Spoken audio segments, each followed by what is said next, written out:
Haludun has been dependent on his wheelchair to get around for 11 years. Then, during physiotherapy, there were signs that he might be able to learn to walk again after all, with HAL training from Cyberdyne Care Robotics in Bochum. Bei der Physiotherapie ist man aufmerksam geworden, dass ich meine Knie hochhalten kann.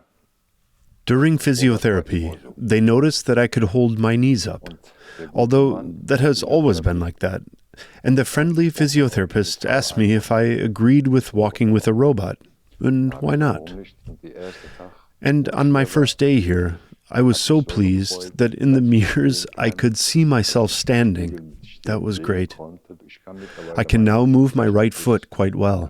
The left one is less good, but I'm sure that will come.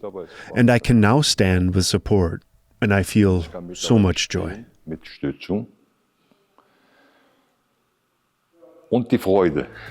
His greatest success, however, is that he can walk again, not just with the HAL, as shown here, but even without it. Using only a simple walking frame, he has already managed to walk 10 meters at a time. The physiotherapists at Cyberdyne regularly see progress like this. We welcome patients with paraplegia or stroke or neuronal muscle disease and train with them in our cyborg, the HAL, and try to increase their mobility. The HAL converts the signals that our brain sends to the muscles into movement. This means that the signals of people who have impaired stimulus transmission, whether due to a spinal cord injury or internal muscular diseases, are not pronounced. However, our HAL can still capture the signals with its electrodes and convert them into movement. During training, the physiotherapists can use the control system to adjust precisely where and how movements are to be supported. If I have a patient who perhaps has flexion spasticity, then I can take out the flexion a little and support the extension, or simply, if people are weaker, extend their leg, extend their knee, then I would first give them more support, but always with the aim of reducing this in the long term. By first setting the patient up so that they have a fluid gait pattern, and then slowly reducing it, the patient can feel what the actual movement should be like and realize, aha, that's where the leg should actually go. The biggest advantage is the direct feedback that the body receives and its movement and tension, simply because this creates the greatest learning. To be able to use the HAL, the user must first and foremost still have bioelectrical signals. Prapti Galal explains the neurological processes behind HAL training. Training with robot HAL is more based on the principle of neuroplasticity.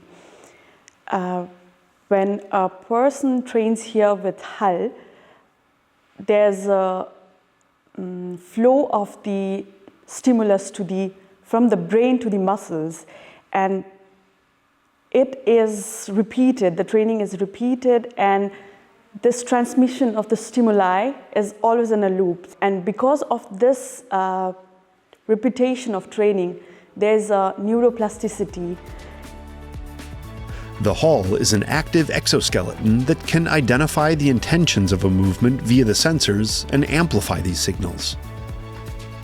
To analyze the patient's progress precisely, their movement data is stored during gait tests and regularly evaluated together with the data from the HAL monitor, which also shows their movements during training.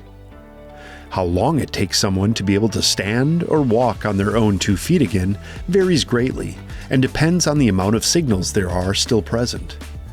Kim Tara Fleischer had an accident at work and injured her spinal cord at the 6th cervical vertebra. Initially, she was unable to move anything. When small functions developed again, her doctor also advised her to use the HAL system.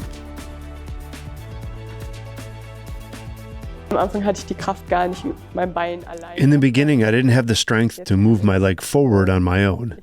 Now I can. I can take steps on my own. My trunk stability is still a bit weak. But if I stand and have something to support myself on the left and right, for example, I can take a few steps without the HAL.